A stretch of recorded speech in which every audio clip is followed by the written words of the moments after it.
तो दोस्तों stock market में एक अच्छी गिरावट देखने को मिली है। 26,200 से निफ्टी 50 इंडेक्स 25,000 के आसपास आ चुका है। तो क्या ये सही टाइम है इन्वेस्ट करने का? यहां से और मार्केट में गिरावट आ सकती है? क्यों गिरावट आ रही है? इन सारी चीजों पे बात करेंगे। देखिए, तीन चार फैक्टर्स हैं जिसकी वजह से स्टॉक मार्केट में गिरावट देखने को मिल रही है। सबसे पहला जो फैक्टर माना जा रहा है वो इजराइल और ईरान की जो वॉर है वो माना जा रहा है, लेकिन उसका इंपैक्ट इतना अभी स्टॉक मार्केट में नहीं है। उसका रीजन है कि अगर ये इंपैक्ट होता तो ग्लोबली हर जगह जबरदस्त गिरावट देखने को मिल रही होती, लेकिन ऐसा ग्लोबली इतनी इंपैक्ट नहीं देखने को मिल रहा है।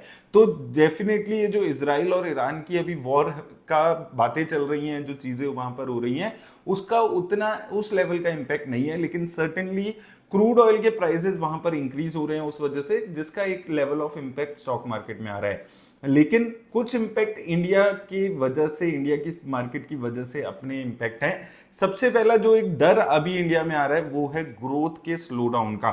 उसके दो इंडिकेशन मिले हैं। एक तो रिसेंटली जो सितंबर की जीएसटी रेवेन्यू आया है, वहां पर जो ग्रोथ है वो स्लो डाउन होती हुई नजर आई है। तो जो ग्रोथ है वो यहां पर हुई है, लेकिन जो जीएसटी रेवेन्यू की ग्रोथ है, ग्रोथ रेट है, उसमें स्लो डाउन देखने को मिला है। तो ये एक रीजन माना जा रहा है कि हो सकता है आने वाले टाइम में जो ग्रोथ है इंडिया में वो स्लो डाउन हो सकती है। सिमिलरली ऑटो सेल्स के नंबर आए हैं सितंबर मंथ के। तो ऑटो सेल्स में अगर आप देखेंगे, यहां पर जो टू व्हीलर्स है वहां अच्छा हो रहा है, लेकिन जो पैसेंजर व्हीकल्स हैं, फोर व्हीलर्स हैं, वहां पर काफी गिरावट देखने को मिल रही है। और ये इसके बाद जबकि बहुत सारी जो कार मैन्युफैक्चरिंग कंपनीज हैं वो जबरदस्त डिस्काउंट ऑफर कर रही है। तो यहां पर आप देख सकते हैं सितंबर में पैसेंजर व्हीकल मैन्युफैक्चर अभी भी स्ट्रगल कर रहे हैं लो डिमांड के, डिस्पाइट द फैक्ट कि उन्होंने डिस्काउंट्स जो हैं वो काफी अच्छे खासे दिए हैं। मारुति सुजुकी की सेल्स में 4% की गिरावट आप देख सकते हैं। इसके अलावा आप देखेंगे जो बाकी कंपनीज हैं वहां पर टाटा मोटर आ जाता है, जहां पे वहां पर डिक्रीज देखने को मिला है। 8% ईवी सेगमेंट में उनको डिक्रीज देखने को मिला है। इसके अलावा महिंद्रा एंड महिंद्रा है जिसमें पॉजिटिविटी यहां पर देखने को मिली है, क्योंकि वहां पर नंबर्स जो हैं वो छोटे हैं। कंपनी का जो नंबर ऑफ यूनिट सेल कर रही है वो भी कंपैरेटिवली कम है। तो ये तीन रीजंस हैं जहां पर आपको जिस वजह से एक गिरावट, एक नेगेटिविटी बनती नजर आ रही है। लेकिन उसके साथ साथ जो इंडिया में अभी रिसेंटली सेबी के लॉ आए हैं एफएनओ में, जिसमें अटैक हुआ है कि एफएनओ में न्यू रूल्स लेकर आए हैं, जिसकी वजह से एक तो दो चीजें वहां पर मेन है एफएनओ सेगमेंट में जहां पर चीजें हुई हैं। एक तो जो लॉट साइज है वो बढ़ा दिया है, तो इससे जो रिटेल इन्वेस्टर्स हैं वहां पर कमी आपको देखने को मिली हुई है। और ये एस्टिमेट किया जा रहा है कि 40 to 50% वॉल्यूम रिटेल इन्वेस्टर्स की कम होती हुई इस मूव से नजर आएगी। इसके अलावा अगर आप दूसरे रीजन देखेंगे, यहां पर आप देख सकते हैं 60% इंडिया की जो एफएनओ ट्रेड्स हैं उसका इंपैक्ट आ सकता है। और इसके साथ साथ लगभग आप देखेंगे दूसरा जो रूल आया है, जो वीकली इंडेक्सेस थे वहां पर डिसकंटिन्यूएशन की बात आई है। अभी तक क्या हो रहा था, डेली कोई ना कोई जो इंडेक्स था वो वहां पर आपको एक्सपायरी देखने को मिलती थी, लेकिन नए रूल की वजह से वीक में एक ही किसी इंडेक्स में आपको एक्सपायरी देखने को मिलेगी। तो इन दो रूल्स की वजह से स्पेसिफिकली इंडिया में जो ट्रेडिंग वॉल्यूम्स है एफएनओ सेगमेंट में वो कम हो सकती है। ये एस्टिमेट लगाए जा रहे हैं। ये कुछ रूल्स यहाँ पर नवंबर से एप्लीकेबल होंगे, कुछ रूल्स 2025 से भी एप्लीकेबल होंगे। तो ये रूल्स का भी काफी हद तक इंपैक्ट देखने को मिलने वाला है। और लास्ट चीज जो मैंने पहले भी वीडियोस में बताया है, चाइना से रिलेटेड जो है, कि हमें उम्मीद थी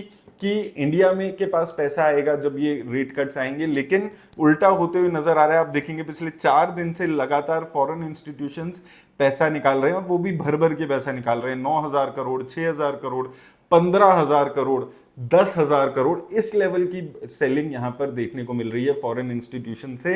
वो भी एक बहुत बड़ा इंपैक्ट है, जिसमें ये माना जा रहा है कि ये पैसा अब धीरे धीरे चाइना में शिफ्ट होते हुए नजर आएगा। चाइना ने स्टिमुलस ऑफर किए हैं बहुत सारे अपनी इकोनॉमी में लिबरलाइजेशन के मूव्स यहां पर किए हैं, जिसका इंपैक्ट चाइना के लिए पॉजिटिव और इंडिया के लिए नेगेटिव साबित हो सकता है। तो ये कुछ रीजंस हैं जहां पर जिस वजह से मार्केट में नेगेटिविटी बनी हुई है। अब आपको दो चीजें यहां पर समझनी है। जरूरी नहीं है कि डेली मार्केट में ऐसी गिरावट देखने को मिली जिससे हमने 3 दिन को देखने को मिली है। मार्केट डेफिनेटली वॉलेटाइल रहने वाली है आने वाले टाइम में, तो ये चीज आपको समझनी है। और दूसरा जो वैल्यूएशन है इंडिया में वो ऑलरेडी हाई है। अभी अक्टूबर से सितंबर क्वार्टर के रिजल्ट्स आने शुरू हो जाएंगे, वो बहुत ज्यादा इंपॉर्टेंट रहने वाले हैं, क्योंकि मार्केट में एनालिस्ट का ये मानना है कि वहां पर आपको स्लो डाउन देखने को मिल सकता है। तो आप अगर पैसा अपना लगाने के बारे में सोच रहे हैं, लमसम के बारे में सोच रहे हैं, तो 15-20% आपका टोटल पैसा जो है उसकी एक इंस्टॉलमेंट आप डालने के बारे में सोचिएगा। लेकिन सारा पैसा इस वक्त इन्वेस्ट करना बहुत ज्यादा समझदारी नहीं होगी। तो अगर आपके पास कोई पैसा रखा है, कुछ पैसा अभी भी बचा कर रखिए। मार्केट में इससे भी बेटर अपॉर्चुनिटी शायद यहां से मिल सकती है। जरूरी नहीं है कि यहां से बॉटम बन चुका है मार्केट का, क्योंकि अभी अगर आप देखेंगे ऐसा बहुत ज्यादा बड़ी गिरावट नहीं आई है। और ओवरऑल आप देखेंगे तो 3-4-5% की ही गिरावट अभी ओवरऑल मार्केट में देखने को मिली है। तो ऐसी कोई गोल्डन अपॉर्चुनिटी लमसम में इन्वेस्ट करने की अभी नहीं है। लेकिन जब हम लमसम की बात करते हैं तो जरूरी नहीं है आपको सारा पैसा एक साथ डालना है, 10-15% पैसा लेकिन इस वक्त आप स्टॉक मार्केट में डाल के चल सकते हैं। यहां से फर्दर 1000-1500 पॉइंट्स की अगर गिरावट निफ्टी 50 इंडेक्स में देखने को मिलती है तो नेक्स्ट इंस्टॉलमेंट आपकी उस टाइम पे जानी चाहिए। तो हर 1000-1500 पॉइंट्स पे कुछ कुछ पैसा आपका डलता रहेगा। पता नहीं है कहां तक गिरेगी मार्केट, यहां से और गिरेगी या फिर से एक अच्छी रिकवरी आ जाएगी और मार्केट में पॉजिटिविटी बन जाएगी। तो इसलिए आपको कुछ पैसा इन्वेस्ट करना है और कुछ पैसा अपना मार्केट से बचा के रखना है, ताकि जब इससे बेटर अपॉर्चुनिटीज आए तो आप वहां पर इन्वेस्ट कर सकें। लेकिन ऐसा नहीं है कि यहां से और गिरावट नहीं आ सकती है। अगर जो ये नंबर्स हैं कंपनीज के अभी जो आने वाले हैं सितंबर क्वार्टर के, वो पॉजिटिव नहीं आते हैं, वहां पे एक अच्छी ग्रोथ नहीं होती है, तो यहां से भी आपको गिरावट देखने को मिल सकती है। उम्मीद करता हूं आपको हेल्प मिलेगी। धन्यवाद।